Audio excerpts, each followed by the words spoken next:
பகவத்கீதை பகவன் நாமத்துடைய பெருமை சொல்லப்பட்டிருக்குன்னு அங்கங்க காண்பிக்கிறார். யார் சரணம் அடைகிறாங்களோ அவங்க தான் 4 பேர் சரணம் அடைய மாட்டாங்க, 4 பேர் சரணம் அடைவார்கள் என்று சொல்லியிருக்கார். சரணம் அடைகிறது என்னன்னா பகவன் நாமா சொல்றது தான் அப்படின்ட்டு பகவன் நாம போதென்றால் நாம சித்தாந்தம் பண்ணியிருக்கார். நாம ரசோதயத்துல அதெல்லாம் படிச்சோம்னா நாம பக்தி நமக்குள்ள பெருகும். பாகவதம் படிச்சாலே போதும். என்னை பொறுத்த என்னன்னா பாகவதத்துக்கு மிஞ்சின ஸ்ரீமத் பாகவத நாம புராணம், பிரம்ம சம்மிதம், பரபிரம்மமாய் கிருஷ்ணனுக்கு துல்லியமான இந்த பாகவதம். இது நாம புராணம், நாமத்துடைய பெருமை சொல்ல வந்த புராணம் பாகவதம். பகவன் நாம போதேந்திராலே நிறைய கோட் பண்ற, நிறைய எடுக்கிறது இடத்துல இருந்து பாகவதத்துல தான் நிறைய உதாரணங்கள் எடுக்கிறார். பார்க்கலாம், ரொம்ப வேதத்துல இருந்து உபநிஷத்துலாம் கூட எடுக்கிறார் அவரு. அதாவது நாமத்துடைய மகிமை சொல்லப்பட்டிருக்கு அப்படின்னு அதுக்கு பிரமாணமா காட்டுறாரு. அதனால நம்மளுக்கு எல்லாமே நிறைய ஸ்மிருதி புராணங்கள் இதிகாசங்கள் எல்லாத்துலயுமே பகவன் நாமத்துடைய பெருமை சொல்லப்பட்டிருக்குன்னு அப்படின்னு தீர்மானமா பகவன் நாம போதேந்திரால் ரசோதயத்துல அப்படி போட்டிருக்காரு, நிறைய கோட் பண்ணியிருக்காரு. ஆனா என்ன ஒண்ணுன்னா இந்த பாகவதத்துல ரமிச்சுட்டா எனக்கு வேற எதுலையுமே மனசு போக மாட்டேங்குது. அந்த பாகவத்தில் உள்ள கதைகள், அதில் உள்ள ஸ்லோகங்கள், எவ்வளவு ஸ்லோகங்கள், ரசமயமான ஸ்லோகங்கள், பிரகலாத உபதேசங்கள்லாம் படிக்கும்போது அவ்வளோ அருமையா இருக்கு அந்த ஸ்லோகங்கள்லாம். நாளும் திசத்துவம் தேவத்துவம் ரிஷித்துவம், அதான் அந்த ஸ்லோகம்லாம் படிக்கும்போது எதுக்குமே தேவையில்லை கிருஷ்ணனுக்கு. அமலையா பக்தியா ஹரினண்டே பிடம் பணம், சுத்தமான பக்தினால்தான் பகவான் சந்தோஷமாயிடுறான். அதனால ஸ்துதியில படிச்சு பாருங்க, பக்தியா துதோஷ பகவான் கஜயூத பாயே, அருமையா இருக்கு அதெல்லாம் படிக்கும்போது. கஜேந்திர ஸ்துதி அருமையா, மாத்திர பிரபன்ன பசுபாஷ விமோக்ஷனாய முக்தாய போரி கருணாய நமோ அலையாய சுவாம் சேன சர்வதனுப்புரன் மனசி பிரதீத பிரத்யக் திருஷே பகவதே பிருகதே நமஸ்தே. அது மாதிரி ஒரு ஸ்லோகம் அதே சமயத்துல பாரதியேஸ்வரர் படிச்சு பார்த்தோம்னா அவர் சொல்ற உபதேசங்கள், அவருடைய கதையில சொல்ற அந்த ஸ்லோகங்கள்லாம் அப்படியே ரம்யமா இருக்குது படிக்கிறதுக்கு. எப்படி அதெல்லாம் இந்த ஸ்லோகங்கள்லாம் மனசு அப்படியே அபகரிக்கக்கூடியதாக இருக்குது. என்னன்னா சில பேர் இதெல்லாம் சொல்லி வர்றதில்லை, பகவானுடைய அனுகிரகத்தினால வரக்கூடியது இந்த பக்திலாம், மகான்களுடைய கிருபையினாலையும். எனக்கு பிரம்மஸ்ரீ சுந்தரகுமார் சுவாமி தான் அது விதப்பட்டார் பாகவத்துக்கு. மகானுடைய கிருபையினாலையும் பகவானுடைய பூர்ண அனுகிரகத்தினால்தான் இதெல்லாம் ருச்சிக்கும். இந்த பாகவத்துல ருசி உண்டாகும். அது சில பேர் என்ன பண்றாங்க, நம்ம வீட்டுல இருக்கிறவங்களே இப்ப கணவன் மனைவிக்கு சொல்றாரு சில விஷயங்கள், அவர்கள் விருப்பம் இல்லாம கேட்கறாங்க சில பேரு. அது என்ன செய்யறது, அது ஒண்ணும் பண்ண முடியாது இல்லையா.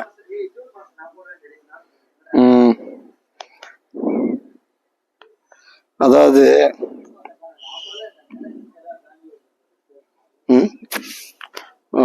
ஒரு நிமிஷம்.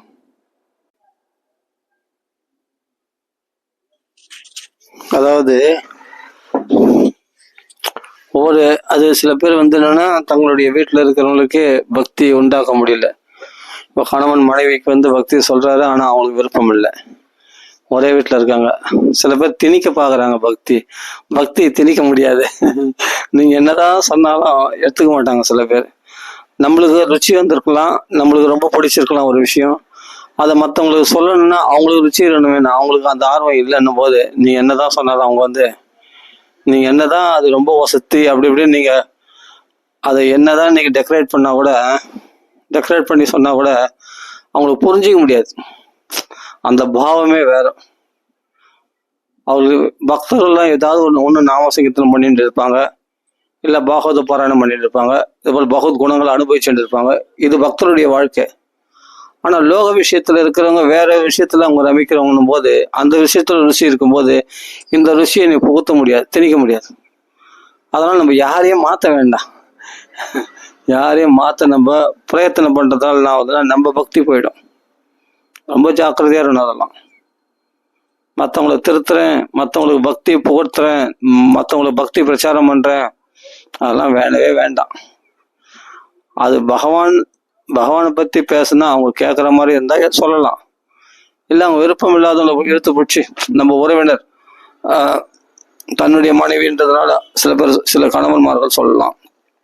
சிலவர் மனைவிமார்கள் சிறந்த பக்தர்களாக இருப்பாங்க, அவர்கள் கணவர்களுக்கு இந்த விஷயங்களை சொல்லலாம். பக்தி விஷயத்த அவங்க கேட்கறது அவங்களுடைய மனோநிலையை பொறுத்து இருக்கு.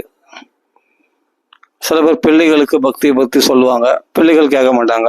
அப்பா அம்மா பக்தி பற்றி சொல்லுவாங்க, பகவத் குணங்களை பற்றி பேசுவாங்க, பகவான் நாமா சொல்லுவாங்க, சில சாதனைகளை பண்ண சொல்லுவாங்க. அவங்களுக்கு விருப்பம் இருக்காது.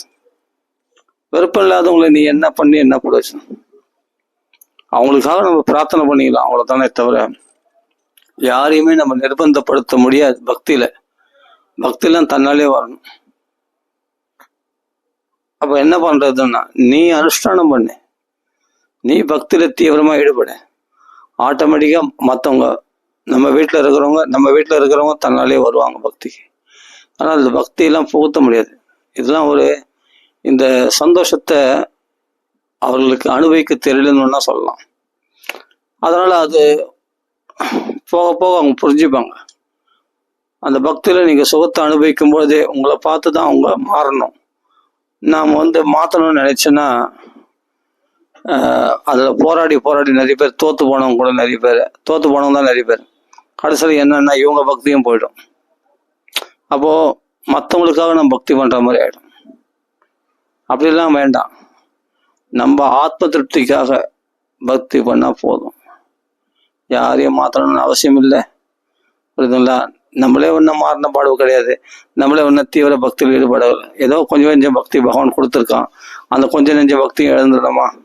பிறருக்கு உபதேசம் பண்றன்ற பேர்ல பிறருக்கு நம்மள உள்ள மரியாதையினால கேட்பாங்க சில பேர் நம்ம சொல்ற விஷயத்த. ஆனா அவங்களுக்கு விருப்பம் இருக்காது. அது உள்ளுக்குள்ள அவங்களுக்குள்ள விருப்பம் இருக்காது. ஏதோ தலையெழுத்தேன்னு கேட்பாங்க சில பேர். அதையும் பார்த்துருக்கேன். அப்படின்னா நம்மளுக்கு அவங்க விருப்பம் இல்லை கேட்கறதுக்கு. ஆனா உன் மேல உள்ள மரியாதையினால கேட்கறாங்க. அப்படி கேட்டா கூட புண்ணியம் தான். அஜ்ஞான சுக்கிருதி அது, தெரியாமல் அவர்கள் பண்ணக்கூடிய புண்ணியங்கள்.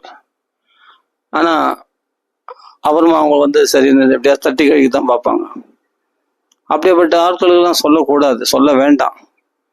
ஏன்னா நம்ம அந்தரங்க பக்தி நமக்குள்ள இருந்தா போதும்.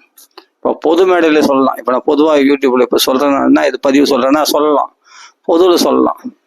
இன்னாருக்கு நானா விருப்பம் இல்லாத ஒருத்தர் பிடிச்சி வச்சுட்டு அவர்களை போய் நம்ம திணிக்கணும்னா அது என்னன்னா நம்ம தபஸை நாமளே கொடுக்குறோன்னு அர்த்தம். நம்ம பக்தியை நாம ஸ்பாயில் பண்ணிக்கிறோன்னு அர்த்தம். அப்படிலாம் செய்ய வேண்டிய அவசியமே இல்லை. அது பகவான் அவங்களுக்கு கண்டிப்பா அந்த பாக்கியம் இருந்தா பகவான் கண்டிப்பா அவங்க வருவாங்க. அப்ப நம்ம வரவங்களுக்கு கேட்டவங்களுக்கு விருப்பம் உள்ளவங்களும் சொன்னா போதும். அதுதான் நம்மளுக்கு நன்மையை கொடுக்கும், அவங்களுக்கு நன்மையை கொடுக்கும். இதனுடைய முக்கியத்துவம் தெரியாதவங்களுக்கு போய் நம்ம சொல்லி நம்ம பக்தியை இழக்க வேண்டாம். அதுதான் மெயினா சொல்றேன். சரி, ஓகே. இப்போ அந்த பாகவதத்துல ஒவ்வொரு சரித்திரங்களும் பார்த்தா அவ்வளவு ரசமுள்ளதாக இருக்கிறது. இன்னைக்கு பாராயணத்துல பார்த்தா அந்த ராசக்கிரீடை, யுவல கீதம், அருமையான கோவத்தனுத்தரணம், காளிய நர்த்தனம், யக்ஞபக்தி உபாக்கியானம் எல்லாமே அருமையான சரித்திரங்கள். படிக்கும்போது அப்படியே மனசு லயிச்சிச்சு. அப்படியே அந்த யக்ஞபக்தி உபாக்கியானத்துல திக்குலம், நாம பிராமண அவங்களுக்கு பூணூல் அணிதல் கிடையாது, அவர்கள் எந்த சம்ஸ்காரங்கள்லாம் கிடையாது, ஒண்ணுமே இல்லை, வேதாத்தியானம் கிடையாது, எதுவுமே கிடையாது. ஆனா அவர்களுக்கு கிருஷ்ண பக்தி உண்டாயிடுச்சு, நமக்கு உண்டாகலையே அப்படின்னு அந்த பிராமணர்கள் வருத்தப்படுகிறார்கள் அந்த யக்ஞபக்தி உபாக்கியானத்துல பார்த்தா. அப்போ பகவான் என்னத்தை பார்க்கறான்? இவர்கள் நல்ல மடியா ஆச்சாரமா இருக்கிறாங்க, வேதாத்தியனம் பண்ணியிருக்காங்க, யாகங்கள் பண்றாங்க, அதெல்லாம பகவான் பார்க்கறான். அவர்களால யாகங்களாலேயோ வேதாத்தியனத்தினாலேயோ தபஸ்னாலேயோ எனக்கு பிடிச்சிட முடியாதுன்ட்டு பகவான் கீதையிலேயே சொல்றான். 11வது அத்தியாயத்துல விஸ்வரூபத்துல முடியும் போது அர்ஜுனன் சொல்றான், ஏன்னா தபஸ்னால யாரும் பாத்திர முடியாது, பக்தினால்தான் என்னை திருஷ்டம் பிரவேஷ்டம், என்னை பார்க்கவும் முடியும், எனக்குள்ள பிரவேசிக்க முடியும் அப்படின்ட்டு கீதையில பகவான் சொல்றான் இல்லையா? அந்த பக்தி அந்த பெண்களுக்கு யக்ஞ பக்திகளுக்கு இருந்துதான். அவர்கள் அறுசுவை உணவோடு கொண்டு வந்துட்டாங்க. பகவான் மாடு மேய்ச்சிட்டு வரான். அந்த யஜ்ஞபத்னி உபாக்கியானத்தில் பார்த்தா அந்த பிள்ளைகள்லாம் போய் உணவு கேட்கிறார்கள். பிராமணர்கள் அவர்களுக்கு இருக்குன்னு கொடுக்குறோன்னு சொல்லியா கொடுக்கலன்னு சொல்றேன். கொடுக்கலன்னு சொன்னாலும் கம்னு போயிருப்பாங்க, கொடுக்குறேன்னு சொன்னாலும் வாங்கி நிற்பாங்க. ரெண்டுமே சொல்லாமல் மௌனமாக வந்துட்டாங்களாம் அந்த பிராமணர்கள். அதனால என்னாச்சு, சரின்ட்டு ஏமாந்து வந்தாங்க அந்த கோபர்கள். அப்போ நம்ம யாசகன்னு கேட்கும்போது சில இடத்துல அவமானப்பட வேண்டியதாக இருக்கும் அப்படின்ட்டு கிருஷ்ணர் வந்து புத்திமதி சொல்லி, நீங்கள் கண்டிப்பாக உங்களுக்கு இப்போ நான் இன்னொரு இடத்துல அனுப்புகிறேன், அந்த இடத்துல போனால் உங்களுக்கு உணவு கிடைக்கும் அப்படின்னு சொல்லி அந்த அந்த யக்ஞபத்னி சாலைகள் தனியாக இருக்குது, பெண்கள்லாம் கூடியிருக்குது. அந்த யாக்திகர்களாகிய அந்த பிராமணர்கள்லாம் இருக்கிற இடம் வேற இடத்துல இருக்கு. அவங்களும் யாகங்கள் பண்றாங்க, சொர்க்கலோகத்தாடின்னு நோக்கத்தோட யாகங்கள் பண்றாங்க. அவர்களுக்கு எப்படி கிருஷ்ண பக்தி உண்டாகும்? வேற ஒரு ஆசையினால யாகம் பண்றாங்க, கிருஷ்ண திருப்திக்காக யாகம் பண்ணல. அப்படிப்பட்ட உணவு கொடுக்கல கோபாலர்களுக்கு. கோபாலர்கள் மாடு மேய்ச்சிட்டு பசியோட வந்திருக்காங்க, உணவு கேட்டா கொடுக்கல. அப்ப யக்ஞபத்னி சாலைக்கு போய் அங்க யக்ஞபத்னி இடத்துல சொன்னவங்க கிருஷ்ணனுடைய பேரை ஞாபகப்படுத்துறவனே போதும், எல்லாம் சாப்பாடு மூட்டையை கட்டின்னு வந்துட்டாங்க. வந்துட்டு கிருஷ்ணரை பார்த்து ஆச்சரியப்படுறாங்க. அப்படி பகவானுக்கு உணவு கொடுக்குறாங்க. அப்புறம் பகவான் போக சொன்னா போக மாட்டாங்க. அவங்க கிருஷ்ணனை விட்டு ஒரு அடி கூட எடுத்து வைக்க மாட்டாங்க, போக மாட்டாங்க. கிருஷ்ணா மைபம் இல்லை செய்தி என்னை அனுப்பாத கிருஷ்ணா, நான் உங்க கூடவே இருந்துறேன் கிருஷ்ணா அப்படின்ட்டு அந்த யக்ஞபத்னிகள்லாம் சொல்றாங்க. இல்லை இல்லை, உங்க கணவன்மாரெல்லாம் உங்களை வச்சுருந்தான் யாகம் பூர்த்தி பண்ணணும், அதெல்லாம் நீங்க போங்க அப்படின்னு சொல்லிட்டு பகவான் அனுப்புறாரு. நீங்க என்னுடைய தியானத்திலேயே இருங்க, என் கதைகளை சிரவணம் பண்ணிட்டு என் கதைகளை பத்தி பேசிட்டு இருக்கீங்களே, அதனால தானே உங்களுக்கு நான் கேட்டுச்சேன். இப்போ உங்களை இவ்வளவு தொலைவு வந்திருக்கேன், எதனால உங்களை தரிசனம் பண்றதுக்கு. இப்போ என்னையும் நீங்க தரிசனம் பண்ணீங்க. இது உங்களுக்கு நிலைக்கணும்னா நீங்க எப்பொழுதும் என் கதாசிரவணம் பண்ணிட்டு இருங்க, என்னைய ஸ்மரணம் பண்ணிட்டு இருங்க. நீங்க உங்க வீட்லயே இருக்கலாம், உங்க கணவன்மாரோட இருக்கலாம், ஆனா நினைவெல்லாம் என் பக்கம் திருப்பிடுங்க அப்படின்ட்டு பகவான் சொல்றான். அதாவது உன்ன இடத்துல சொல்றான், வயந்து பலபாகின செமந்தகமணி சத்ராஜித்தே, செமந்தமணி உங்களை இருக்கட்டும், செமந்தமணி கொடுக்கக்கூடிய பொருள் எல்லாம் தங்கெல்லாம் ஏங்கலாம் அமைச்சிடு தினமா அப்படின்னு சொல்றான். வயந்து பலபாகின, பலனை எனக்கு கொடுத்துடு அப்படின்னு சொல்றான் இல்லையா கிருஷ்ணன். அது மாதிரி கணவன்மாரோட இருங்க, ஆனா மனசெல்லாம் ஏங்கல் கொடுத்துருங்க அப்படின்றான் கிருஷ்ணன். ஸ்ரவண ஸ்மரணம் கீர்த்தனன்றதுனால என்னை பத்தியே பேசுங்க, என்னை பத்தி கீர்த்தனம் பண்ணுங்க, என்னையே ஸ்மரணம் பண்ணுங்க, ஆனா உடலால உங்க கணவன்மாரோட இருங்க, மனசெல்லாம் ஏங்கல் கொடுத்துருங்க அப்படின்னு கிருஷ்ணன் சொல்றான். சரி அப்படியே ஆகட்டும் அவர்கள் போறாங்க. இப்போ என் கணவன்மாரில் சேர்த்துக்க மாட்டாங்க, ஏன்னா கணவன்மாரில் மீறி வந்துட்டோம் கிருஷ்ணா ஒன்னிடத்துலனா. எது கணவன்மாரில் சேர்த்துக்க மாட்டாங்களா? நீங்க போனா தேவர்லயே சேர்த்துப்பாங்க, தேவலோகத்துல இந்திரலோகத்துல போனா கூட ஆஹா நீங்க எப்படிப்பட்ட பரம பாகவதர்கள் பாகவதிகள் அப்படின்னு சொல்லிட்டு உடனே வரவேற்பான், பூர்ணமும் பெத்து வரவேற்பான். அந்த அளவுக்கு உங்களுக்கு அவ்வளவு மரியாதை ஏற்பட்டாச்சு. என் பக்தர்கள் போது யாரும் ஏத்துக்க மாட்டாங்க, நீங்க போங்க உங்க கணவன்மாரெல்லாம் அனுகூலமா இருப்பாங்கன்னு. இவங்க போனா கணவன்மார்கள் அப்படியே நாங்கள் அல்லவா பாக்கியம் பெற்றவர்கள், இப்படிப்பட்ட மனைவிகளை பெற்ற நாங்கள் அல்லவா பாக்கியசாலிகள், கிருஷ்ணனை போய் தரிசனம் பண்ணிட்டு வந்தீங்களே, எங்களுக்கு கிடைக்காத பாக்கியம் உங்களுக்கு கிடைச்சிருக்கு அப்படின்ட்டு அவர்களை புகழ்கிறாரலாம். ஆச்சரியப்பட்டாங்க. இந்த கணவன்மார்கள் தான் நம்மள போவேணான்ட்டு எத்தனையோ நாள் தடுத்து வச்சிருந்தாங்க. தோருகுது கோகுலம், தோருகுது பிருந்தாவனம், எத்தனையோ நாள் போகலான்னு சொன்னான். அதெல்லாம் வேணாம், கோனார் விட்டு பையன்னா அது பிராமண கிருஷ்ணனா தான் போகலாம். அந்த பிராமண கிருஷ்ணன் இல்லாத வேற ஒரு இடையர் குலத்துல பிறகுன்னா பகவானே அவதாரம் பண்ணியிருந்தாலும் போகக்கூடாது அப்படின்னு தடுத்து வச்சிருந்தாங்களாம்.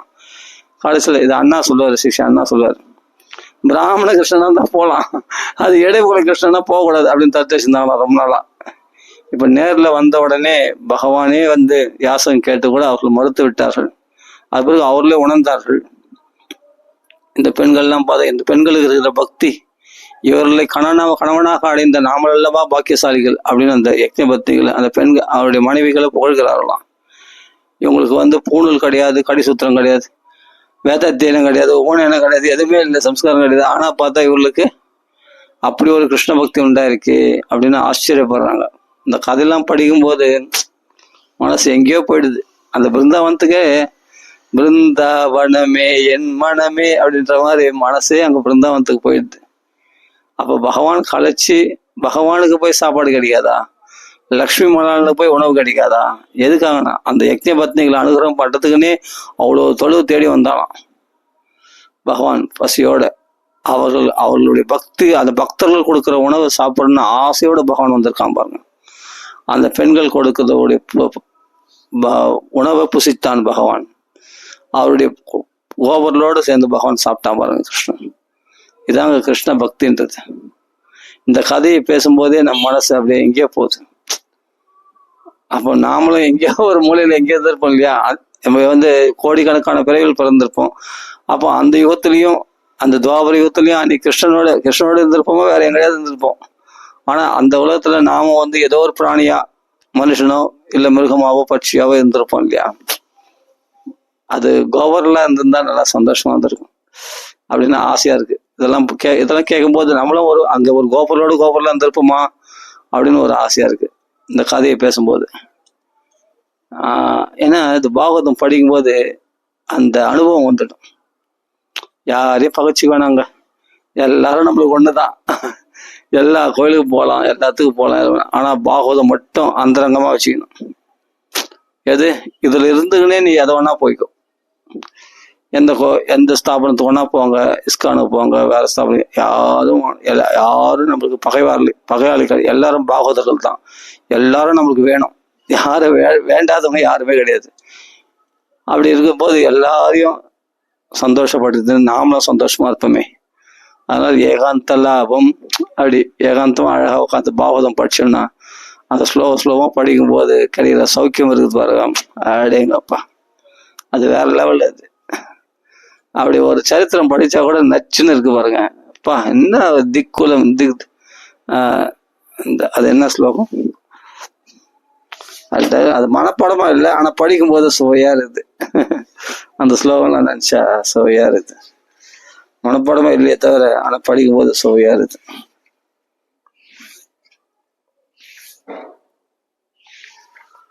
அதுதான் இங்க சொல்றாரு.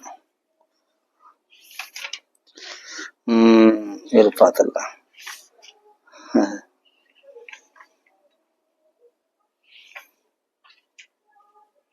திக்குலம் திக்தக்ஷ்.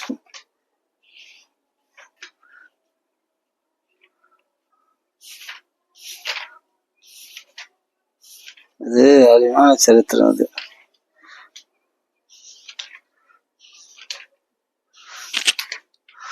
அதை பார்த்துடலாம். திக்குலம் திக்ரியா தாக்ஷியம் விமுகா ஏ துவதோக்ஷஜே. விமுகனா இருந்து பகவானை திரும்பி பார்க்காம இருந்துட்டு இந்த உயர்ந்த குலத்துல பிறந்து என்ன பிரயோஜனம்? உயர்ந்த குலத்துல பிறந்து திக்குலம், அது குலத்தை சுடணும். திக்ரியா, நாம செய்யக்கூடிய கிரியைகள்லாம் என்ன பிரயோஜனம்? தாக்ஷியம் விமுகாயே துவதோக்ஷஜே. திக் ஜென்மக பிராமண பிறவை பிடித்து என்ன நஸ்திரி விருத்து வித்யாம் திக் விரதம் திக் பகுஜதாம். நிறைய பண்டிதர்கள் நிறைய சாஸ்திரங்களை படிச்சு என்ன பிரயோஜனம்? விரதங்கள்லாம் இருந்து என்ன பிரயோஜனம்? வித்தியகள்லாம் அபியாசம் பண்ணி என்ன பிரயோஜனம்? எதுவும் பகவத் பக்தி உதவுல சொன்னா அத்தனையும் திக். அதான் ஆனா அது தேவையில்லாதது. அதெல்லாம் எரிக்கப்பட வேண்டியது. எது அந்த தன்மைகள்லாம் எதுக்கு? திக்குலம் திக் கிரியா தாக்ஷ விமுகாயே ததோக்ஷஜே. நூனம் பகவதோ மாயா யோகினாமபி மோகினி யத்வயம் குரவோ ட்ரோணாம் ஸ்வார்த்தே முக்கிய மகேத்ஜாஹா. நம்ம உயர்ந்த பிறப்பை சுட வேண்டும், நம்ம வித்தைகள்லாம் சுட வேண்டும். திக்கு அப்படின்றார். இவைகளால் பகவத் பக்திக்கு பிரயோஜனம் இல்லை. அதுதான் சொல்றேன். அவ்வளோ பண்டிதர்கள், அவ்வளோ வேதங்கள் சாஸ்திரங்கள் அபியாசம் பண்ணி அப்படிப்பட்ட யாகங்களே செய்யக்கூடிய கிரியானுஷ்டானங்களுடைய சாமர்த்தியம்லாம் இருக்கக்கூடிய பிராமணர்கள், அவர்களுக்கு எந்த கர்மாக எங்க செய்யணும், எந்த தந்திரங்களை எங்க பிரயோகம் பண்ணி, எங்க மந்திரங்களை எப்படி பிரயோகம் பண்ணி எல்லாமே தெரிஞ்சவர்கள். அப்படிப்பட்ட ரித்திகளாகிய சிறந்த பிராமணர்கள், உயர்ந்த பண்டிதர்கள், அவ்வளவு சாஸ்திரம் படிச்ச உயர்ந்த பிராமணர்கள். அப்படி இருந்தோம் கிருஷ்ண பக்தியில ஏமாந்துட்டோம் பத்தியா. அதான் சொல்றேன், யோகினாமபி மோகினி. அப்படிப்பட்ட சிறந்த யோகிகளாம் அந்த பிராமணர்கள், அப்படிப்பட்ட யோக சக்தி படைத்தவர்கள், அப்படிப்பட்ட வேதத்தை அத்தியனம் பண்ணவர்கள், சாஸ்திரங்களை கரைச்சி குடிச்சவங்க. அதான் சொல்றேன், பகவானுடைய மாயை அப்படி பொல்லாதது வேற ஒன்றும் இல்லை. அதான் இங்க சொல்றாரு. அஹோ பஷ்யதே எத்வயம் குருவோன்றோனா. மனுஷர்களுக்கு குருவா இருக்கக்கூடிய பிராமண தன்மை எங்களுக்கு அப்படிப்பட்ட பிராமணர்களாகிய எங்களையே மோகிக்க சுவார்த்தே முஷ்யாம் அகேத்துஜா, எங்களுடைய உண்மையான லாபத்தை நாங்கள் இழந்து விட்டோமே பகவானுடைய மாயினால. நூனம் பகவதோ மாயா யோகினாமவே மோகினி, நிச்சயமாக பகவானுடைய மாயானது யோகிகளையும் மோகிக்க செய்யக்கூடியது அப்படின்னு இப்பதான் புரியுது அப்படின்ட்டு பிராமணர்கள் உணர்ந்தாங்க. பகவானே யாருக்கு பக்தி கொடுக்குறான்? கட்னம் அவர்கள் மனைவிகள் அவங்களாம் எங்க ஒரு மூலையில கிருஷ்ண கதையை உட்காந்து கூடி என்ன பண்ணுவாங்க, கிருஷ்ண கதையை தான் பேசுவாங்க. அன்னைக்கு போதனாவாதம் பண்ணான், அன்னைக்கு திருநாவாத்தம் வாதம் பண்ணான், கோபத்தெல்லாம் உத்தாரணம் பண்ணியிருக்கானா. அந்த பால் கொண்டு கொடுப்பான் இல்லையா ஒரு கோணர், அவன் பிருந்தாவனத்தில் தான் வரான். அவன் சொல்லுவான் ஒவ்வொரு நாளும் ஒவ்வொரு லீலை பண்ணது, கிருஷ்ண லீலைகள் பண்ணதெல்லாம் சொல்லுவானான். அந்த மாடு பால் எடுத்து கொடுப்பாங்க இல்லையா கோணர், தெரியுமே நந்தா பாப்பா. ஆமா, அவங்க வீட்டு ஆள் ஒருத்தர் பால் கொடுத்து வருவான் இல்லையா, நம்ம வீட்டுக்கு பால் கொடுப்பான் இல்லையா, பால் கொடுத்து வருவான் இல்லையா, அவன் தான் சொல்லுவான் அப்படின்ட்டு அங்க இருக்கிறவங்க மூலமாக கேள்விப்பட்டு கிருஷ்ண லீலைகளை அதை பத்தியே பேசுவாங்களாம். பகவானா இல்லாம இதெல்லாம் பண்ண முடியுமா? கோவர்த்தன மலையை 7 நாள் தூக்கி பிடிக்க முடியுமா? கிருஷ்ணன் பகவான் தான் அப்போ அப்படின்னு பேசிப்பாங்களாம். அதுல அந்த சந்தோஷம் அடைந்திருந்தார்கள் அந்த யக்ஞ பத்னிகள். அதான் சொல்ற, அஹோ பஷ்யத நாரீனாம் அபிகிருஷ்ண ஜெகத்குருவாகிய உலகத்தின் தெய்வமாகிய உலகத்துக்கே குருவா இருக்கக்கூடிய, உலகத்திலே பெரியவனா, குருன்னா பெரியவன் அர்த்தம், குருன்னு அர்த்தம், குருனா தெய்வம்னு அர்த்தம் அப்படின்னு சொல்லலாம். ஜெகத்குரு கிருஷ்ணே அப்படிப்பட்ட அஹோ பஷ்யத ஆச்சரியம் பாருங்கள் அஹோ பஷ்யத ஆச்சரியம் பாருங்கள். நாரினாமபி கிருஷ்ண ஜெகத்குரு, பெண்களாயிருந்து கூட கிருஷ்ணனாகிய ஜெகத்குரு இடத்துல துரந்த பாவம் அவித்தன் மிருத்தி பாஷான் குஹாபிதானம், இல்லற சங்கிலிகளை அறுத்தறிந்தார்கள். அப்படிப்பட்ட யமபாசம் போல இருக்கக்கூடிய இந்த இல்லற கட்டுகளை அவிழ்த்து கொண்டார்கள். அப்படிதான் துரந்த பாவம். அதாவது இடைவெளி இல்லாத தூய பக்தி, துரந்த பாவம்.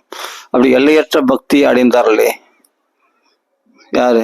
கோபி, அந்த யக்ஞ பக்திகள் தன்னுடைய மனைவிகளை பார்த்து சொல்றாங்க, இப்படியாப்பட்ட பக்தி யாருக்கு வரும்? அப்ப அவர்கள் மனைவிகளை புகழ்கிறார்கள். துரந்த பாவம் யோ அவித்யன்னு மிருத்யு பாஷான்னு குருஹாபிதான்னு, இல்லற சங்கிலிகளை அடுத்தறிந்து கொண்டு சென்று விட்டார்களே அவர்கள். அது என்ன பண்ணுமா? இல்லறத்துடைய தடைகளை உடைத்தறிந்து கொண்டு கிருஷ்ண பக்தி பண்றாங்கன்னா அது யமபாசத்தை அறுத்தெஞ்சிடுமா. அப்போ அந்த பக்தியானது மிருத்யு பாஷ விஷாதனையும் உணரத்தில் சொல்லியிருக்கு. அது யமபாசத்தை அறுத்தெஞ்சிடுமா. உனக்கு மரணம் கிடையாது, அதெல்லாம் இனிமேல்ட்டு உனக்கு பிறவியும் கிடையாது. எப்பொழுதும் கிருஷ்ணனுடைய சன்னிதானத்தை கிருஷ்ண பக்தி பண்ண ஆரம்பிச்சு அப்பவே உனக்கு வைகுண்டத்துல ரிசர்வேஷன் பண்ணியாச்சு உனக்கு தனியா. அப்படி ஒரு அனுகிரகம் பண்ணியிருக்கான் பகவான். அதுதான் இங்க பிராமணர்கள் பேசுறாங்க தங்கள் பத்னிகளை பத்தி. துரந்த பாபம் ஜோ அவித்யன்னு மிருத்யு பாஷான்னு குஹாபிதான்னு. ஆஹா, என்ன ஒரு ஸ்லோகம். நாசாம் துஜாதி சம்ஸ்காரோ ந நிவாசோ குராவபி, குருகுல வாசம் கிடையாது அவர்களுக்கு, பெண்களுக்கு. அதே சமயத்துல பிராமண சம்ஸ்காரங்கள் கிடையாது, தபசு கிடையாது. அதே சமயத்துல நான் ஆத்ம மீமாம்சா, அப்படி ஆத்ம விசாரம் கிடையாது. அதுல கர்மா செயல்கள் கிடையாது அவங்களுக்கு. அவர்கள் சௌச்சம், என்ன சௌச்சம், அந்த ஆச்சாரம் சுத்தபத்தம் கிடையாது. என்ன கிரியா சுபாகா, அவர்களுக்கு எந்த கிரியானுஷ்டானங்களும் கிடையாது. ஆனா அவர்களுக்கு கிருஷ்ண பக்தி உண்டாயிடுச்சு. நாசம் திஜாதி சம்ஸ்காரோ ந நிவாசோ குராவபி ந தவோ ந ஆத்ம மீமாம்சோ ந சௌச்சம் ந கிரியா சுபாகா அதாபி உத்தம ஸ்லோகே கிருஷ்ணே யோகேஸ்வரேஸ்வரே பக்தி திருடா ந அஸ்மாகம் சம்ஸ்காராதி மதாமபி. ஆஹா, நச்சா அஸ்மாகம் சம்ஸ்காராதி மதாமபி. அப்படிப்பட்ட சம்ஸ்காரங்கள் முதலான ஆதி சம்ஸ்காரங்கள், நம்ம குருகுல வாசம், நம்ம தபஸ் இருக்கு, நம்ம ஆத்ம மீமாம்சம் ஆத்ம விசாரம் பண்றோம், நாம சௌச்சம் சுத்தபத்தமா இருக்கோம், ரொம்ப மடியா இருக்கும், கிரியானுஷ்டானங்கள்லாம் பண்றோம், அப்படிப்பட்ட ஆச்சார அனுஷ்டானங்கள்லாம் கடைபிடிக்கிறோம். ஆனா நம்மளுக்கு அந்த பக்தி இல்லை பத்தியா. ஆனா இவர்களுக்கு பக்தி திருடா அப்படின்ற திருடமான பக்தி உள்ளவர்களுக்கு யோகேஸ்வரேஸ்வர யோகிகளுக்கெல்லாம் ஈஸ்வரனாகக்கூடிய உத்தம ஸ்லோகன் கிருஷ்ணனிடத்துல. ஆஹா, இப்படிப்பட்ட பக்தி திருடமா உண்டாயிடுச்சு. ஆஹா, நச்சா அஸ்மாகம் சம்ஸ்காராதி மதாமபி. இந்த சம்ஸ்காரங்கள் நம்ம உயர்ந்த குருகுல வாசம் பண்ணிக்கோ, நம்ம சிறந்த பிராமணர்கள் என்ற கர்வம் பந்தம், அப்படி அந்த கர்வம் இருந்ததுனால்தான் நமக்கு பகவான் கிடைக்காம போயிட்டானா. அதான் சொல்றாரு, நம்ம உண்மையான ஆத்ம லாபத்தை நனு ஸ்வார்த்த விமூடானம் பிரமத்தானம் கிரகையா. இல்லற ஆசைகளால நாம ஏமாந்து போயிட்டோம். உண்மையான ஆத்ம லாபமாகிய கிருஷ்ணனை தெரிஞ்சுக்காம போயிட்டோம். கிருஷ்ணனை தரிசனம் பண்ணாம போயிட்டோமே, நம்ம ஆத்ம லாபத்தை இழந்துட்டோமே. அகோன்ன ஸ்மார யாமாச கோப வாக்கிய சதாம் கதிகி. பகவான் நம்மளுக்கு ஞாபகப்படுத்தினானே, ஆக நீங்க ஆத்ம லாபத்தை எழுந்து சொர்க்கலோகத்தை அடையத்துக்காக யாகம் பண்றீங்களே, ஏன் இப்படி மூடர்களாக முட்டாள்களாக இருக்கிறீர்கள்? என்னை பாருங்கள், என்னை அடையுங்கள். பகவான் கோபுரம் மூலம் ஞாபகப்படுத்தானே. அவனுக்கு பசி எடுக்குமா? உலகுண்ட பெருவாயனாச்சு, அவனுக்கு சாப்பாடு வழியில் நம்மகள் நிக்கிறான். ஆனா நம்ம ஏமாந்துட்டோமே அப்படின்ட்டு இந்த பிராமணர்கள் சொல்றாங்க. நனு ஸ்வார்த்த விமூடானம் பிரமத்தானம் கிரகேஹயா கிரக ஈஹயா. அந்த இல்லற ஆசைகளால, அதாவதுன்னா சொர்க்கலோக சௌக்கியங்கள், இந்த சௌக்கியங்களை இந்திரிய சுகங்களை அனுபவிக்கிறதுக்காக அகோன ஸ்மார யாமாச கோபவாக்கி சதாம் கதிகி. சாதுக்களுக்கு கதியா இருக்கக்கூடிய பகவான் கோபருடைய வாக்கியத்தின் மூலமா நம்மளுக்கு ஞாபகப்படுத்தினானே. இல்லை காட்டி பகவான் எப்படியாப்பட்டவன்னா அவனுக்கு சாப்பாடு வழி இல்லையா? இங்க ஒரு வார்த்தை அருமையா சொல்றாரு, இப்பதான் அருமையா இருக்கு. அந்நியதா பூர்ண காமசியம். பூர்ண காமனா இருக்கக்கூடிய பகவான் கைவல்யாத்து ஆசிஷாம் பதேகி. ஆஹா, மோட்சத்தையே அருளக்கூடிய பகவானுக்கு சாப்பாடு வழி இல்லாம நம்மகள் யாசிச்சுன்னா, இந்த நானே சாப்பாடு வழி இல்லாம சொன்னேன். நான் சாதாரண சொன்னேன், இது படிக்காம சொல்லிட்டேன். ஆனா இதை படிச்சு பார்த்தா நாம சொல்ற கதையை விட இந்த பாகவத ஸ்லோகங்கள் இன்னும் அறிவா இருக்கு. மோட்சத்தையே கொடுக்கக்கூடியவனுக்கு ஒருபடி சாப்பாடு இல்லையா அவனுக்கு? பகவான் மோட்ச உலகத்தையே கொடுக்கக்கூடியவன், வாரி வழங்கக்கூடியவன், கைவல்யத்துக்கு பதி அவன். அப்படி இருக்கும்போது அதுவும் பூர்ண காமன் அவன், எப்போ பூர்ண திருப்தி உடையவன், பூர்ணமிதம் பிரம்மம் அவன், பரிபூர்ண ஸ்வரூபன் அவன். அவன் தான் பகவானே. அவன் லட்சுமி மணாலன். அவனுக்கு கிடைக்காத சாப்பாடு, ஒருபடி சாப்பாடு கிடைக்காதா? அவன் ஏன் யாசிக்கிறான்னா நம்ம நன்மைக்காக. அவனுக்கு பசி எடுக்குதுன்னு கிடையாது, நம்ம நன்மைக்காக நம்மளை ஞாபகப்படுத்துறான். இப்படி ஆத்ம லாபத்தை இழந்துடாதீங்க, மனுஷ ஜென்மாவை வெத்தமாக்கிடாதீங்க, வேணா பல ஆசைகள்ல அலையாதீங்க அப்படின்னு நம்மளை ஒவ்வொருவர் மூலமாக நம்மளை ஞாபகப்படுத்தலாம். நாம தான் பிரமத்தானாம் கவனக்குறைவாக இருந்து விட்டோம், ஏமா அப்படின்னு பிராமணர்கள் தங்களுக்குள்ள பேசிக்கிறாங்களாம். அருமையான வார்த்தைகள் அதெல்லாம். அந்யதா பூர்ண காமஸ்ய கைவல்யா ஆசிஷாம் பதிகே. மோட்சம் முதலான எல்லா ஆசீர்வாதங்களுக்கும் பதியாக, எல்லா ஆசீர்வாதம் பொழியக்கூடியவனாகிய பகவான் ஈஷிதவ்யே கிம் அஸ்மாவின் ஈசஸ் எய்தத்து விடம்பனம். பகவான் ஈஷிதவ்ய, அப்ப பசி எடுக்குதுன்னு கேட்டதெல்லாம் ஒரு விடம்பனம், ஒரு நாடகம். அவன் தான் ஈஸ்வரன் ஆச்சு.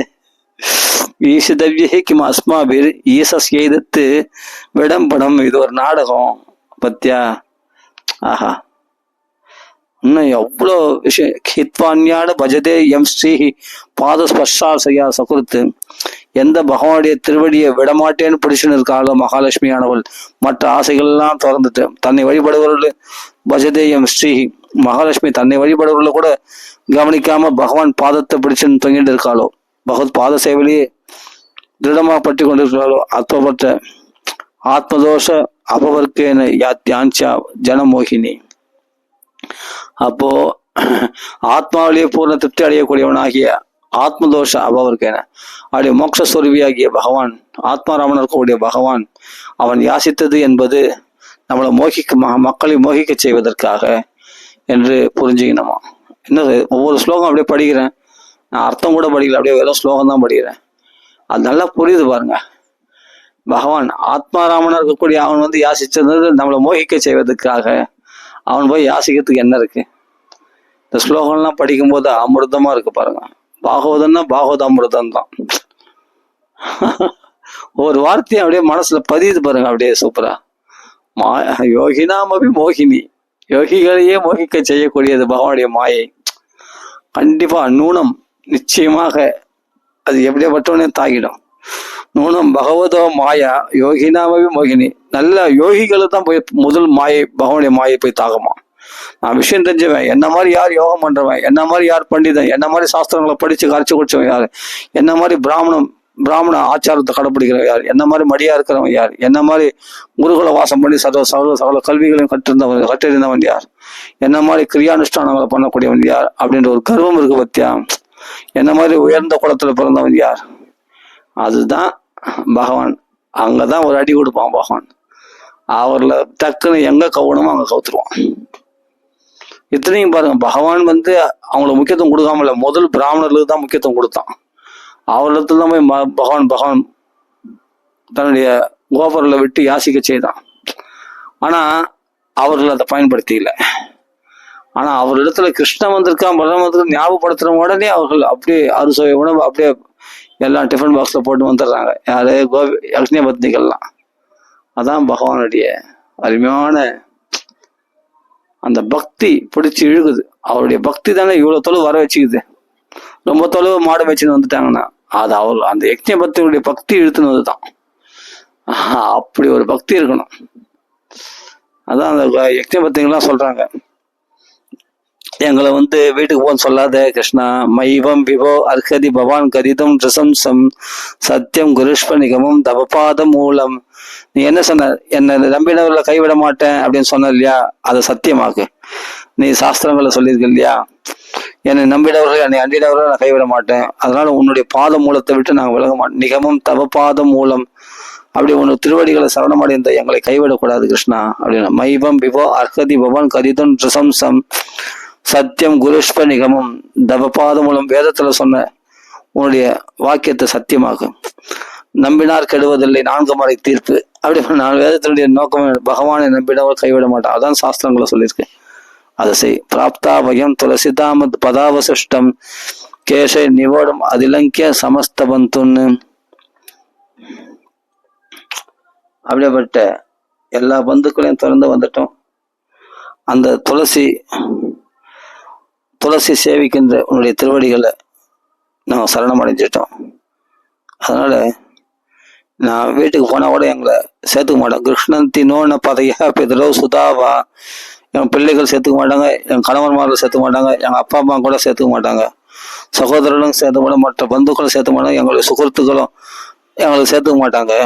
கிருஷ்ணன் தினோன பதையா பிதரோ சுதாவா ந பிராத்ரு பந்து சுகர்த்தா குதையேவ சாஞ்சே. அப்ப இவர்களே சேர்த்துக்க மாட்டாங்கன்னா மற்ற அக்கம் பக்கத்துல இருக்கிற வீட்டுக்காரெல்லாம் சேர்த்துப்பாங்க, எங்களை ஏத்துப்பாங்களா? ஏத்துக்க மாட்டாங்க.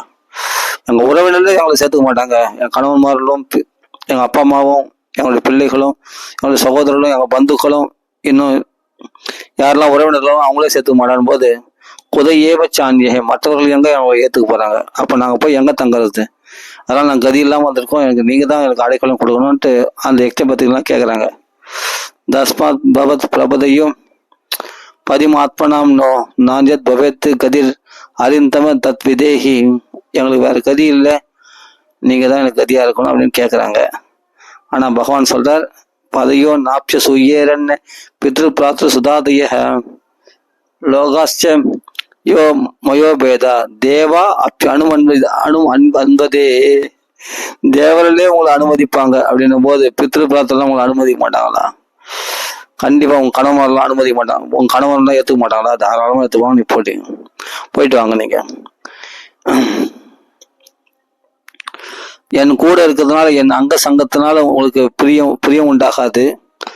அப்படிதான். அதனால எப்பொழுதும் மனசை மட்டும் என் இடத்துல அர்ப்பணம் பண்ணிடுங்க, அது போதும். நீங்க உடலால நீங்க கணவனால இருங்க, ஆனா மனசை மட்டும் எங்களுக்கு குத்துருங்க அப்படின்ட்டு பகவான் கேட்கிறான். ந பிரீதையே அனுராகாய அங்க சங்கோ நிருணாமிக. மனுஷர்ல என் கூடவே வசிக்கிறதுனால, உடலோட என் கூட இருக்கிறதுனால என் இடத்துல பிரீதி வளராது. ஆனா தன் மனோமய யுஞ்சானகா ஆச்சிரான் மாம் அபாப்சியது. மனசை எங்க இடத்துல அர்ப்பணம் பண்ணிட்டாங்கன்னா அவர்கள் சீக்கிரமாக என்னை அடைந்து விடுவார்கள் அப்படின்னு பகவான் சொல்றான். அவாப்சியது என்ன ஸ்லோகம் பாருங்க. அப்படியே அந்த ஸ்லோகம் படிச்சாலே புரியுது பாருங்க. நல்லா பாகவத பாராயணம் பண்ணாவே நிறைய விஷயம் புரியும் நம்மளுக்கு. புரியாதுன்னு ஒண்ணுமே கிடையாது. பகவான் ஞானத்தை கொடுப்பான். நான் அர்த்த புஸ்தகத்தை பார்த்தே சொல்லலை, வெறும் மூல பாராயண புஸ்தகம் தான் பார்த்து சொல்றேன். அது அப்படி நல்லா புரியுது. எவ்வளோ அருமையான ஸ்லோகம் பாருங்க. அதெல்லாம் நீங்கள் மூலப்பாராயணம் படிச்சாவே நிறைய புரியும், நிறைய விஷயங்கள் புரியும். அதுக்கு அவ்வளோ சக்தி உடையது. இந்த ஸ்லோகம்லாம் படிச்சு பாருங்க. என்னை சரணம் அடைந்துட்டு அடைஞ்சீங்க, எனக்கு வேற கதி இல்லை, எங்க பிதாக்கள், எங்க அப்பா அம்மா, என் கணவன் மாதிரி யாரும் சேர்த்துக்க மாட்டான்னு சொல்றீங்களே, நீங்க வேற என்னுடைய அணுகிறம் உங்களுக்கு கிடைச்சிருச்சு இல்லை உடனே அப்படின்னா உங்களுக்கு தேவலோகத்துல பிரம்மதேவரே போனா கூட சேர்த்து, பாரமேஸ்வரிய லோகத்திலே போனா சேர்த்துப்பாரு. தேவலோகத்துல இந்திர சந்திரன் முதலானவர்களும் உங்களை வரவேற்பாங்க, பூர்ணகும்பத்து வரவேற்பாங்க, அப்படி சேர்த்துப்பாங்க உன்னை. அப்படி இருக்கும்போது இந்த சாதாரண பூதேவர்களாகி இந்த பிராமணர்கள் தான் சேர்த்துக்க மாட்டாங்களா, நீங்க போனா உங்களை வரவேற்பாங்க அப்படின்னு கிருஷ்ணர் சொல்றார். அதுதான் அதை சொல்றார், நீங்க உடலோடு என் கூட வாசம் பண்றதுனால எனக்கு பிரீதி உண்டாகாது, மனசால என் கூட வாசம், உடலால வாசம் பண்றதுனால என் கூட பிரீதி உண்டாகாது, மனசால என் கூட வாசம் பண்ணுங்க, சீக்கிரமா அசிராத் மாமா ஆப்சியதை என்னை அடைந்து விடுவீர்கள், கவலைப்படாதீங்க, நீ போயிட்டு வாங்க, நான் உங்களை ரிசர்வேஷன் பண்ணியாச்சு வைகுண்டத்துக்கு, புரியுதா, எப்பொழுதும் நீங்க என்னோட வாசம் பண்ணுவீங்க, இப்ப கணவன்மார்களுக்கு போய் உதவி செய்யுங்கள் அந்த யாக காரியங்கள்ல அப்படின்ட்டு பகவான் அனுப்புறாரு. என்ன அருமையான ஸ்லோகம்ல அதெல்லாம். அதான் பகவான் சொல்ற, ந பிரீதையே அனுராகாய அங்க சங்கோ நிருணாமிக, மனுஷர்கள் என் கூட இந்த உடலோட வாசம் பண்றதுனால எங்களுக்கு பிரீதி உண்டாகாது. ஜன்ம தன் மனோமயி யுஞ்சானா அச்சிரான் மாம் அவாப்சியத, என்னை அடைந்து விடுவீர்கள் அச்சிரான் சீக்கிரமாக. அப்போ மனசுதான் உடலை விட சக்தி உள்ளது மனசுதான். மனசுதான் வேகம் அதிகம், மனசுதான் ரொம்ப சக்தி உடையது. அந்த மனசை என்னிடத்துல அர்ப்பணம் பண்ணுங்க. அதான் நம்ம ஏற்ற சொன்னோம் இல்லையா, சத்ராஜித் வயந்து பலபாகினகா, செவந்த மணி நீ வச்சுக்கோ, செவந்த மணி கொடுக்கக்கூடிய தங்கெல்லாம் என் வீட்டுக்கு டெய்லி அனுப்பிச்சிடுனால, அது மாதிரி இங்க கணவன்மாரோட வாசம் பண்ணுங்க, ஆனா மனசு எங்களுக்கு கொடுத்துருங்க. இதுதான் ஜார சோர சிகாமணி. கள்ளக்காதலன் யாருன்னா கிருஷ்ணன் தானா, கோபிகள்லாம் சொல்றாங்க அங்க. அது என்ன தப்பு இல்லைன்னா தப்பு இல்லை, பகவானிடத்துல அது பவித்திரம் அடையும். ரோகம், இருதயத்தில் உள்ள காமம் என்ற நோயானது விலகும். பகவானத்தில் அர்ப்பணிக்கப்பட்ட மனசு அது பவித்திரமானது. அப்படின்னும் போது கணவன் இடத்துல பட்டுதல் அதிகமான சொல்ற, அது கூட கொஞ்சம் காமம், அது கூட கண்டிப்பா காமம் தானே, அது லோக சுகம் தானே. கணவன் இடத்துல அது தர்மமானாலும் அதுவும் கொஞ்சம், அதையும் கண்டிப்பா அதுல அசுத்தம் இருக்கு இல்லையா, காமம். ஆனா பகவானிடத்துல அர்ப்பணிக்கப்பட்ட மனசு அது பவித்திரமாயிடுமே, திவ்யமானதாயிடுமே. நம்ம மனசு பியூரிஃபை, சீக்கிரமா பகவான் அடைகிற அளவுக்கு பவித்திரமாயிடுமா மனசு. அதான் அச்சிராத் மாம் அவாப்சியதை அப்படின்ற பதம் சொல்றது. அப்போ அவ்வளோ என்னிடத்துல மனசு அர்ப்பணம் பண்ணிட்டா அது பவித்திரமாயிடும், கிருஷ்ணனிடத்துல அர்ப்பணிக்கப்பட்டான். அப்ப ஜார சோர சிகாமணியாக அவனை நினைக்கணுமா, பகவான் அப்படி நினைக்கணும். லோகத்துல அது தப்பு, ஆனா பகவானிடத்துல அது சரி, அதுதான் சரி. நீங்க வீட்டுல எல்லா விஷயங்கள் எல்லாத்துலயும் ஈடுபடுங்க, ஆனா மனசு பகவானிடத்துல அர்ப்பணிச்சிடுங்கன்னா, அப்படி அர்ப்பணிச்சிட்டிங்கன்னா சூப்பர். நீங்க தியானம் பண்ண வேணாம், யோகம் பண்ண வேணாம், எதுவும் பண்ண வேணாம், நீங்க தான் சிறந்த பாகத்துல. அந்த பக்தி வெளியே காமிச்சிக்கணும் கூட அவசியம் கிடையாது, யாரும் தெரியணும் கூட அவசியம் இல்லை. அந்தரங்கத்துல கிருஷ்ணனை வச்சுட்டா போதும், அவன் தான் அந்தரங்க காதலன். அவனிடத்துல மனசை பறி கொடுத்தா போதும். அந்த ஸ்திரீகள்லாம் ஈஸியா நீங்க என்னை அடைந்து விடுவீர்கள்.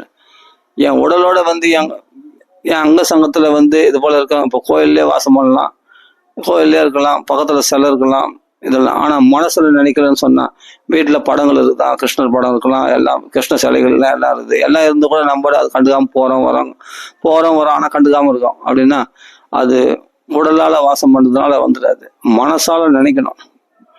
அதுக்குதான் பவர் அதிகம். மனசுல நினைச்சாதான் சபாஷ், நம்ம கிருஷ்ண பக்தி பண்றதுக்கு அடையாளம். அதுதான் ரொம்ப சக்தி உடையதுன்னு பகவான் சொல்றாரு. ந பிரீதையே அனுராகாய, இடத்துல அன்பு செலுத்துறது அங்க சங்கத்தினால நிருணாமிக. இந்த லோகத்துல மனுஷர்கள் இடத்துல உடலால வாசம் பண்ணதுனால பிரீதை உண்டாகாது, ஆசை உண்டாகாது. ஆனா தன் மனோமயி விஞ்சானா, மனசை இடத்துல அர்ப்பணிச்சுட்டா அந்த கிருஷ்ணன் எவ்வளவு அழகானவன், கோடி மன்மத லாவண்யன், அழகான பகவான். அப்படியேப்பட்ட சுறுசுறான கேசங்கள் உடையவன், மஞ்சள் பட்டாடை அணிந்து கொண்டிருப்பவன், மயில் பேலி தலையில சொருகின்றிருப்பவன், அப்படியேப்பட்ட ஊத்துவ குன்றம், கருணா கடாட்சம், கமனியமான காத்திரம், உன்னதமான நாசிக, கோவை பழம் போல உதடு, அப்படி எள்ளு பூ போன்ற அவருடைய நாசி நுனி அழகா அப்படி டால் அடிக்குமா. முல்லைப்பூ போன்ற அவருடைய பற்கள், புகைப்படம் போல அவனுடைய உதடு, கதுகதுப்பான கன்னங்கள், திரண்ட தோள்கள், சங்கு போன்ற அவனுடைய கழுத்து, 3 மடிப்புள்ள கழுத்து, கழுத்துல கௌஸ்துப ரத்தம் டால் அடிக்கிறது 10 திக்குலையும். இப்படிப்பட்ட பகவான புல்லாங்குழல் ஏந்தியவனாக, வித்தியஸ்த பாதனாக, திரிபங்க லலிதனாக, கோடி மன்மத லாவணியனாக, மதுரோ முரளிதரனாக, அப்படி வேணுகானம் செய்யக்கூடியவனாக பகவானை நினைச்சா அப்படியே மனசு உருகாம, மனசு அபகரிக்காம எப்படி இருக்கும் சொல்லு பார்க்கலாம். அதுவும் கூட சேர்ந்து அந்த ராதியும் இருக்கான்னு சொன்னா, ஆஹா, அந்த ராதியோட சேர்ந்து பகவான் புல்லாங்குழல் வாசிக்கிறான். அப்படி காலில் அந்த பசு மாடும் பக்கத்துல வந்து அவருடைய காலை நக்கிண்டு இருக்கும். அப்படின்னு சொல்லி மாத்தி போட்ட காலோட வித்தியஸ்த பாதனா கிருஷ்ணனை தியானம் பண்ணா அவ்வளோ கிருஷ்ண இடத்துல மனசை பறிகொத்து தான் ஆகணும், எஸ்கேப்பே ஆக முடியாது. எப்படியாப்பட்ட பகவானுடைய ஸ்வரூபத்தை தியானம் பண்ணணும். விசாலமான வக்ஷஸ்தலம், ஸ்ரீவத்சம் என்ற மறு, கௌஸ்துபர் இடத்துல டால் அடிக்கிறது தான், திரண்ட தோள்கள், 2 கைகளோட பகவான் புல்லாங்குழல் வாசிச்சதுக்கான். அப்படி வேணுகான லீலனாக, கோபாலனாக பகவானை தியானம் பண்ணணும். அது அப்போ மனசை பறி கொடுத்துட்டோம்னா அவன் எடுக்கவே முடியாது. இதுதான் கிருஷ்ண பக்தி. ஒரு கதையை படிச்சா கூட அதுல எவ்வளவு ஆழ்ந்த கருத்துக்கள், எப்படி அழகா விவரிக்கிறாரு, எவ்வளவு அழகா ரசிச்சு இந்த கதையை சொல்லியிருக்காரு பாருங்க. அந்த இடத்துல சுகாச்சாரியார் எப்படி சொல்லியிருப்பாரு யோசிச்சு பாருங்க. அந்த பிராமணருடைய தன்மைகளை அவங்களே ஒத்துக்கிறாங்க. நம்ம இவ்வளோ படிச்சு பாண்டித்யம் பெற்று இவ்வளவு சுத்தபத்தமா என்ன பிரயோஜனம், ஆனா ஒரு சௌச்சம் இல்லை, சுத்தபத்தம் இல்லை. ஆனா அந்த ஸ்திரீகள் அவங்களாம் பார்த்தா ஒரு படிப்பறிவு கிடையாது, ஒன்றும் அந்த அளவுக்கு என்ன வீட்டு வேலைகளை செய்வாங்க, அவள்தான் ஹவுஸ் ஒய்ஃப் தான், அவங்களாம் ஹவுஸ் ஒய்ஃபாக தான் இருப்பாங்க அவங்களாம். ஆனால் ஒரு பூணூல் கிடையாது, கடிச்சது எதுவுமே கிடையாது. ஆனால் குருகுல வாசம் கிடையாது. ஆனால் அவங்களுக்கெல்லாம் பகவான் கிடைச்சிட்டான் பத்தியா சுலபமா. ஈஸியாக போய் பார்த்துட்டு வந்துட்டாங்க பகவானை. பகவானுக்கு சாப்பாடே ஊட்டி விட்டு வந்துட்டாங்க அவங்க. இந்த பாக்கியம் பிராமணர்களுக்கு கிடைக்கலையா, அதுதான் வருத்தப்படுறாங்க. இது பகவான் எப்படி காட்சி அளித்தான்னா, அந்த யக்ஞ பத்னிகளுக்கு ஷியாமம் ஹிரண்ய பரிதம் வனமால்ய பர்க்க தாது பிரபால நடவேஷம் அனுபிரதாம்சே விநியஸ்தம் ஹஸ்தம் இதனேன துணானம் அப்ஜம் கர்ணத் பலாலக கபோலம் முகாப்ஜஹாசம். அப்படி புன்சு பகவான் அந்த யக்ஞ பத்னிகள் எப்படி காட்சி கொடுத்தான்றதை வர்ணிக்கிறாரு. ஷியாமம் ஹிரண்ய பரிதம், அப்படி தங்க நிறத்துல மஞ்சள் பட்டாடி அணிந்திருக்கிறானா. சியாமல வர்ணனாக பகவான், மேக சியாமனாக பகவான் காட்சியளிக்கின்றானா. வனமாலை கழுத்தில் தரித்திருக்கானா. பர்ஹதாது, அதனா மயில் பிள்ளைய தலைகளை சொருகின்றிருக்கானா. அது பிரபால நடவேஷம், அப்படி ஒரு நடன் போல ஒரு வேஷம் போட்டுன்னா அழகா மயில் பிள்ளை அணிந்து கொண்டு ஒரு நண்பனுடைய தோல் மேல கையை போட்டு அப்படியே ஒரு தாமரை மலர சுழட்டு இருக்கிறான். அப்படியே பகவான் அழகா காட்சியளிக்கின்றான். ஒரு நண்பனுடைய தோல்ல கையை போட்டு அப்படி மயில் பிள்ளை அணிந்து கொண்டு சுல்சுவான கேசங்களோட அழகான முகத்தோட பகவான் காட்சியளிக்கின்றானா. யாருக்கு? யக்ஞ பத்னிகளுக்கு. அப்படியோட திவ்ய தரிசனம் அதை பார்த்த உடனே அப்படியே சொக்கி போயிட்டாங்க யக்ஞ பத்னிகள்லாம். சியாமம் ஹிரண்ய பரிதம் வனமால்ய பர்க, அப்படி வனமாலை கழுத்தில் தரித்திருக்கிறான். தாது பிரபல நடவேஷ அனுபிரதாம்சே, ஒரு நாடக நடிக்கும் போல வேஷம் போட்டிருக்கானா. நிறைய அங்க இருக்கிற குந்த மந்தார புஷ்பங்கள்லாம் தலையில சொருகி, நிறைய புஷ்பங்கள்லாம் தலையில சொருகிப்போம். அங்க வனத்துல இருக்கக்கூடிய மணிகள் அதெல்லாம் கோத்து அது ஒரு மணியா போட்டுக்கொள்வான். அம்மாவே நிறைய நகைகள்லாம் ஆபரணங்கள்லாம் பூட்டி அனுப்புவான், தங்க நகைகள்லாம். அந்த அலங்காரம் போதான்ட்டு வனத்துல உள்ள பூக்கள், இந்த குண்டு மணிகள் இதெல்லாம் கோத்து அதெல்லாம் மணிகளா அந்த பூக்கெல்லாம் தலைகளை சொருகிட்டு இருப்பான். அப்படி தன்னை இன்னும் அதிகமா அலங்காரம் பண்ணிப்பானான். வனமாளிகை, வனத்துல இருக்கக்கூடிய புஷ்பங்களால வனமாலை, அந்த மாலைகளை கழுத்துல அணிஞ்சிருப்பானா. இதெல்லாம் கிருஷ்ண மட்டம்ல அந்த கோபுரம்லாம் அது போல வனத்தில் கிடைக்கக்கூடிய புஷ்பங்கள், தளிர்கள் இவைகள்லாம் கூட மாலைகளை அணிந்து கொண்டிருப்பார்கள். அது ரொம்ப அழகா இருக்குமா, இன்னும் அழகுக்கு அழகு சேர்த்த மாதிரி இருக்குமா. அம்மா போட்ட நகையை விட அது அழகா இருக்குமா. அதான் இங்க சொல்ற தாது பிரபல நடவேஷம் அனுபிரதாம்சே விநியஸ்த ஹஸ்தம் இதரேன துணானம் அப்ஜம். ஆஹா, அப்படி துணானம் அப்ஜம்னா தாமரை மலர் கையில சுழட்டு இருக்கானா. எல்லாரும் ஹிருதயத்தை நான் தான் ஆட்டி படைக்கிறேன் அப்படின்னு பார்த்து கர்ணத் பலாலக கபோலம் முகாப்ஜஹாசம். ஆஹா, காதல புஷ்பங்களும் சொல்லியிருப்பான், அதே சில குண்டலங்களும் அணிந்திருப்பான். அதுல புஷ்பங்களும் காதல சொல்கின்ற இருப்பான் பாகத்துக்கு. அந்த சின்ன காதல அந்த குண்டலம் அசைகிறது அந்த கண்ணாடி ஒத்த கவலமான கண்ணங்கள்ல டால் அடிக்குதான். அப்படி அழகா இருக்கான பார்க்கறதுக்கு கிருஷ்ணன். கர்ணோத் பலாலக கபோலம் முகாப்ஜஹாசம், அந்த தாமரை போன்ற அவருடைய மலர்ந்த முகமானது அப்படி காட்சியளிக்கின்றது. அப்படி அழகா இன்னும் அழகு சேர்க்கிறது. அந்த குண்டலங்கள்லாம் அவ்வளவு அழகா இருக்குது பார்க்கறதுக்கு. இதை பார்த்த சொக்கி போகாம எப்படி இருக்க முடியும் யக்ஞ பத்னிகளுக்கு? அப்படி நடவேஷத்தோட அப்படி நாடக நடிகம் போல அப்படி வேஷபூஷணத்து விலாச பேசல, வேஷபூஷண விலாச பேசல, அப்படி வேஷபூஷணங்களோட அழகா பகவான் பிரகாசிக்கிறானா. ஆடை ஆபரணங்களோட அதே ஒரு காட்டில் உள்ள புஷ்பங்களாலேயே தன்னை அலங்கரித்து கொண்டு அந்த வன மாலை புஷ்பங்களால ஆன மாலைகளை கழுத்தில் அணிந்து கொண்டு இப்படி ரொம்ப அலங்காரமா காட்சியளிக்கின்றானா. அதான் சொல்ல நடவேஷ பபு அப்படின்ற ஒரு நாடக நடிகை எவ்வளோ வேஷம் போட முடியுமோ அவ்வளோ வேஷங்களால தன்னை காண்பிச்சுவான் இல்லையா, அப்படி இருக்கானா பகவான் அழகா பிரகாசிக்கிறானா. ஒரு நண்பனுடைய தோல் மேல கை போட்டு தாமரை சொல்லிட்டு இருக்கான். எல்லாத்தையும் இதை நான் தான் நாட்டி படிக்கிறேன். பிராமணனை நான் பிராமணனுக்கு பக்தி வரணுமா வரக்கூடாது அது என் இஷ்டம்தான். அவன் நினைச்சா கூட எங்களை இந்த பார்த்து வர முடியாது. ஏன்னா அவனுக்குள்ள ஒரு கர்வம் இருக்குது, நான் பெரிய பண்டிதன் நான் இது பண்றேன்.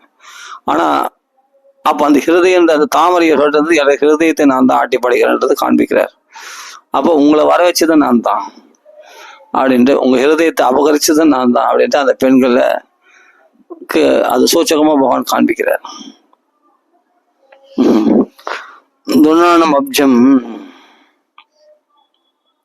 கர்ணோத் பலாலக கவோலம் முகாப்ஜஹாசம், இதெல்லாம்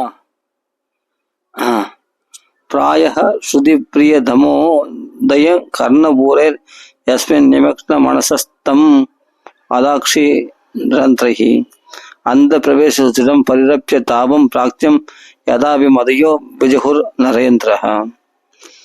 அப்படி பகவானுடைய கதைகள் சாஸ்திரங்கள் மூலமா உள்ள போயிடுச்சுன்னு சொன்னா அவர்கள் எல்லா தாபங்களையும் விட்டு விடுவார்கள். எல்லா கஷ்டங்களும் போயிடும். சுச்சிரம் சீக்கிரமாக எல்லா கஷ்டங்களும் போயிடும்.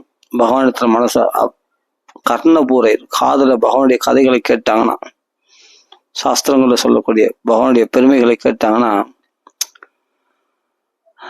எல்லா தாபங்களும் விட்டு விடுவார்கள் அவர்கள் சீக்கிரமா. அந்த பிரவேச சுச்சிரம் பரிரப்ய தாபம் பிராக்தியம் யதாபி மதையும் விஜகுர் நரேந்திரா. பகவானிடத்தில் தாபம் உண்டாயிடும், பக்தி உண்டாயிடும் புத்திமான்களுக்கு.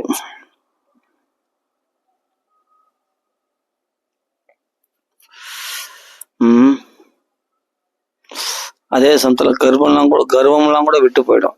பகவத் பக்தி பண்ணா வினயம் உண்டாயிடும், சிறந்த பாகவத தன்மைகள் உண்டாகும். அதான் பகவானுடைய பெருமைகளை கேட்கறதுனால வரக்கூடிய மாற்றங்கள் இதெல்லாம். சரி, என்னை பார்க்கறதுக்காக இப்படி வந்திருக்கீங்களே, எல்லா இல்லறத்தில் உள்ள உறவினர்களையும் திறந்து வந்திருக்கீங்களே, அவர் பேச்சு கேட்காம கூட என்னை தேடி வந்திருக்கீங்களேன்ட்டு பகவான் புகழ்கின்றான் அந்த யக்ஞ பத்னிகளை. அப்போ பகவானை அதையே ரசிச்சுன்னு இருப்பாங்க, கிருஷ்ணனையே பார்த்து ரசிச்சுன்னு இருக்காங்க. அவரை தான் பகவான் அனுப்புறான், அவர் போக மாட்டேன்றாங்க. அவரை தான் விஷயத்த சொல்றான், மனசை எங்களை அர்ப்பணிச்சிடுங்க, உங்க கணவன்மாரோட உடலோட உங்க கணவனோட வாழுங்க, மனசால என் கூட வாழுங்க அப்படின்ட்டு பகவான் சொல்றான். அதுதான் பகவான் கிருஷ்ணா வாசுதேவா நாராயணா.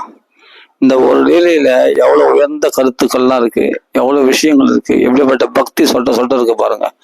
இது பாகவதத்தில் தான் இது மாதிரி பக்தி எல்லாம் பார்க்க முடியும், வேற எங்கேயுமே பார்க்க முடியாது. அருமையான சரித்திரங்கள் இதில் நிறைஞ்சிருக்கு.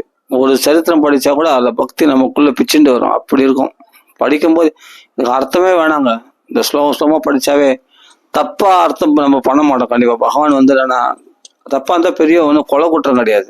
ஏதாவது 1-2 தப்பா இருந்தா கூட அர்த்தம் தப்பா நம்மளுக்கு புரிஞ்சா கூட அது ஒன்றும் பெரிய கொலை குற்றம் கிடையாது. பகவான் திருத்திப்பான் பகவான். ஆனா அது பக்திக்கு ஏதுவாக தான் நம்ம எடுத்துப்போம். பக்தர்கள் எப்பயும் பக்திக்கு அந்நியமா எடுத்துக்க மாட்டாங்க எந்த ஸ்லோகமும். பக்திக்கு அனுகூலமா நீ எடுத்துக்கிட்டா அது கரெக்டு தான். அது நீங்க ஸ்லோகம் படிச்சு புரியலன்னா கூட பரவாயில்ல, அது தப்பா புரிஞ்சுக்கிட்டு பரவாயில்ல, அது பக்திக்கு எதுவாக இருந்தா சந்தோஷம் தான், பகவான் எடுத்துப்பான். அதனால நம்ம தாராளமா ஸ்லோகம் படிச்சாலே நம்மளுக்கு நல்லா புரியும், பகவான் பக்தியை வளர்ப்பான். அதனால மூலபாராயணம் படிக்கும் போதே நம்மளுக்கு நிறைய விஷயம் நம்மளுக்குள்ள பக்தி உண்டாகும். தொடர்ந்து வாழ்நாள் முழுவதும் இந்த பாகவதமே பாராயணம் பண்ணியிருந்தா ஆடேங்கப்பா என்ன சூப்பரா இருக்கும், ஜாலியா இருக்கும் தெரியுமா. வேற ஒண்ணுமே வேண்டாம். என்ன இன்னொரு கையை எதிர்பார்க்க மாட்டேன் நீ. ஆமா, அவனுக்கு பாகவதம் ஒண்ணு இருந்துச்சுன்னா என்ன காஞ்சன பரதீதி எதை சொல்றாரு?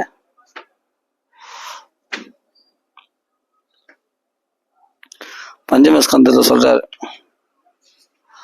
இந்த அதாவது என்ன காஞ்சன பரதீதி இன்னொருத்தரத்துல அவன் எதையும் எதிர்பார்க்க மாட்டானா.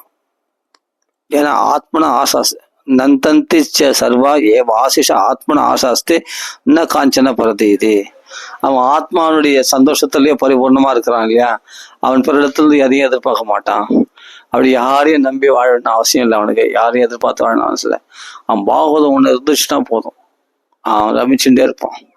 இந்த பரதயோஷ சரித்திரத்தை கடைசியில சொல்றது, இந்த ஸ்லோகம் எங்க இருக்குன்னா கடைசியில பரதயோஷ சரித்திரம் கடைசியில வருது. இது அவன் எப்படி இருக்கான்னா சர்வா ஏவ ஆசிஷ ஆத்மனா, எல்லா வித ஆசீர்வாதங்களையும் அவன் அடையிறான். ஆத்மனா ஆசாஸ்தி, ஆத்மாவோட சந்தோஷம் அடையிறான். அவன் என்ன காஞ்சன பரதீதி பிறத்துல எதையும் எதிர்பார்க்கறதில்ல. அவனுக்கு எல்லாமே பரிபூர்ணமா கிடைச்சது.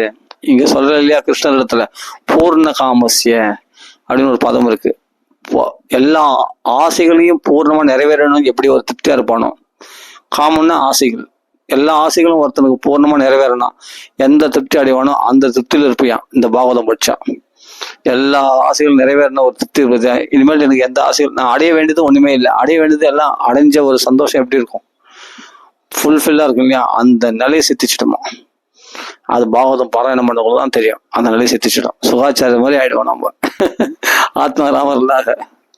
நிச்சயமா ஏன் நம்மளால முடியாதான்னா கண்டிப்பா சுகாச்சாரியர் மாதிரி கண்டிப்பா ஆயிடுவோம். இது பாகவதம் பாராயணம் பண்ணவும் கண்டிப்பா எத்தனையோ பேர் ஆயிருக்காங்க. ஆப்த காம பூர்ண காமனாக ஆகியிருக்கிறார்கள். ஐயோ எனக்கு இந்த ஆசை நிறைவேறல, வாழ்நாள் ஒரு குறை இருக்கு, இந்த ஆசை நிறைவேற அப்படின்னு இருக்காது. பூர்ண காமசிய ஆத்மாராமனாக, ஆத்மா ரமிக்கக்கூடியவனாக எல்லா ஆசையும் நிறைவேறணும் ஒரு திருப்தி இருக்கும் பத்தியா, அந்த திருப்தியோட இருப்பியா நீ.